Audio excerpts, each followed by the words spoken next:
నమస్తే ప్రజలారా, మీకు ఒక చిన్న వీడియో చూపిస్తా, అది చూసినాక మాట్లాడతా. అందరికీ నమస్కారం అన్న. మొన్న 27వ తారీఖు ఎర్రకుర్తికి కేసీఆర్ సభ పోతే నాకు ఇందిరమ్మ ఇల్లు వచ్చి అడవుని అన్న. మొదటిగా అడవుని నాకు ఇల్లు వచ్చి అడవుని కేసీఆర్ మీటింగ్ పోతే నా పేరు ఎల్వాన్ నుంచి లిస్టులో ఉన్న నా పేరు సెలెక్ట్ చేసి మరీ తీసేసిన. ఇది కేసీఆర్ ఈరోజే కేసీఆర్ మీటింగ్ పోయింది, ఇంకెందుకు ఇల్లు అని తీసేసిన. కేసీఆర్ మీటింగ్ పోయినందుకు నాకు ఇల్లు తీసేసిన. నేను మొదట అడుగునన్న, ఏ అధికారి వచ్చి మా ఇంటికి వచ్చి చెక్ చేసుకోవాలన్నా. మా ఇల్లు వాన వస్తే వరద వచ్చి మా ఇంటికి వరదని మొత్తం మా ఇంటికే వస్తాయి. ఏ అధికారి వచ్చానో చూసుకోవాలి. నాకు కనుక ఇల్లు రాకపోతే ఈ మందు డబ్బు రాయి చచ్చిపోతాను.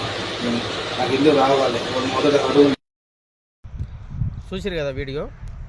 అయితే ఏప్రిల్ 27 తారీఖున భారీ బహిరంగ సభ కేసీఆర్ గారిది మీటింగ్ పెడితే ఒక అభిమాని మీటింగ్ వెళ్తే ఎవరైతే వెళ్ళినరో ఆ ఊరి పెద్ద మనుషులు, కాంగ్రెస్ పెద్ద మనుషులు ఈ పిల్లాన్ని బెదిరించారంట.